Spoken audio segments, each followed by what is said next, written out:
warahmatullahi wabarakatuh. Perkenalkan, namaku Amanda Devila dengan NIM 6670250044. Di sini aku bakal mereview 5 jurnal milik dosen aku, yaitu Bung Yebi Maasan Mairudin sebagai dosen mata kuliah pengantar ilmu politik. Teman-teman, beliau ini nulis banyak banget jurnal loh, mulai dari cara orang memilih, peran perempuan dalam partai politik, sampai soal DPR dan perjalanan demokrasi kita dibahas loh. Nah, di sini kita bakal bahas aja ya dengan menggunakan bahasa yang santai aja supaya kalian juga lebih enjoy dalam memahami penyampaian yang aku sampaikan.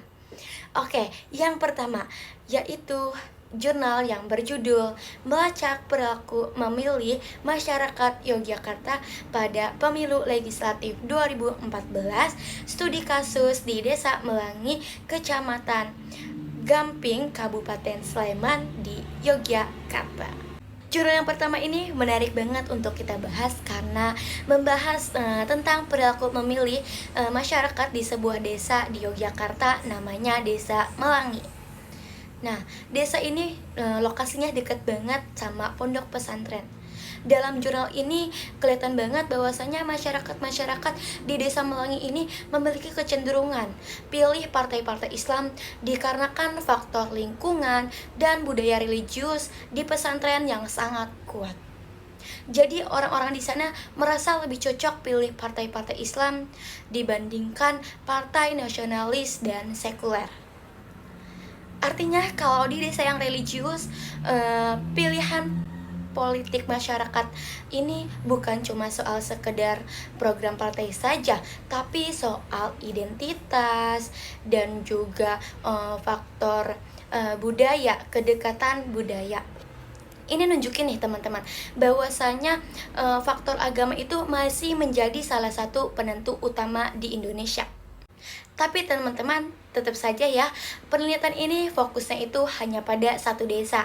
Jadi nggak bisa kita generalisasikan ke seluruh Indonesia. Tapi tetap penting karena apa? Karena jurnal ini mampu memberikan kita gambaran bahwasanya komunitas berbasis agama itu memberikan pengaruh besar terhadap perilaku pemilih. Seperti itu. Jurnal yang kedua ini judulnya Eksistensi Kader Perempuan pada Pengorganisasian Partai Politik di Indonesia. Nah, jurnal ini bahas soal perempuan di dunia politik. Jadi membahas terkait mengapa sih peran perempuan di partai-partai politik itu masih sering terbatas. Jawabannya karena budaya patriarki. Ya, budaya yang lebih mengutamakan laki-laki dibandingkan perempuan. Jadi perempuan ini hanya dianggap sebagai formalitas saja. Misalnya untuk mengisi kuota 30% keterwakilan perempuan. Jadi perempuan ini nggak benar-benar dilibatkan dalam penentuan pengambil keputusan. Tapi teman-teman, jurnal ini juga ngasih kita kabar baik nih, yang dimana sekarang itu semakin banyak perempuan yang mulai sadar akan pentingnya peran mereka di politik. Mereka mulai bersuara, membentuk kesadaran bersama, dan pelan-pelan mereka juga memaksa partai untuk lebih terbuka terhadap isu-isu perempuan. Intinya perjuangan masih panjang, tapi sudah ada perubahan ke arah yang lebih progresif. Kalau partai di Indonesia ini lebih serius mendukung perempuan ya, bukan sekedar formalitas, politik kita jadi lebih adil gender. Jurnal yang ketiga, jurnal ini judulnya Tirani DPR atas Negara Menggugat Kuasa DPR RI Menuju Eksistensi Pemerintahan. Jurnal yang ketiga ini judulnya agak keras ya, Tirani atas DPR. Nah, dalam jurnal ini beliau itu ingin ngekritik bahwasanya DPR ini setelah reformasi mempunyai kekuasaan yang sangat besar. Jadi seringkali mereka ini lebih mendominasi. Kalau dipikir-pikir memang benar ya, DPR ini memiliki peranan penting seperti membuat undang-undang, mengawasi pemerintahan, mengatur jalannya pemerintahan. Jadi benar-benar sangat penting ya. Tapi teman-teman, kalau DPR ini terlalu dominan tanpa kontrol yang jelas, pemerintahan juga jadi kurang efektif nih teman-teman. Ya, maka dari itu penulis juga ya, beliau juga memberikan masukan, saran, solusi bahwasanya DPR ini harus direkonstruksi fungsinya, bukan dihapus, bukan dihilangkan, tapi dibenerin. Jadi DPR ini harus benar-benar lebih mengawasi ya, bukan malah jadi pusat kekuasaan baru. Nah, kesimpulannya ya teman-teman, jurnal ini bikin kita mikir ulang nih. Jangan sampai DPR itu cuma jadi lembaga yang demokratis di permukaan, tapi pada praktiknya ini malah memberikan menghambat jalannya pemerintahan. Jurnal yang keempat. Jurnal yang keempat ini judulnya Dinamika Politik Catch-all atas eksistensi perempuan di Partai Demokrat dan Partai Keadilan Sejahtera Banten. Nah, yang keempat ini juga bahas soal perempuan, tapi lebih spesifik yaitu di Partai Demokrat dan Partai PKS Sejahtera. Nah, khususnya di Banten. Nah, konsep yang dipakai ini adalah catch-all politics.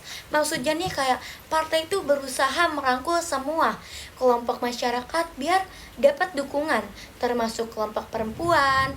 Nah, dalam praktiknya ini memang ada ruang yang dibuka untuk perempuan jadi kader atau caleg. Bahkan ya, ada dukungan material kayak logistik dan dana. Terus juga ada dukungan non material kayak pengakuan atau pelatihan gitu ya. Tapi masalahnya sama aja teman-teman. Budaya patriarki itu masih ada. Budaya yang lebih mengutamakan laki-laki itu masih sangat mendarah daging. Banyak perempuan masih masih dianggap sekedar pemenuh kuota atau lumbung suara, bukan tokoh politik yang setara.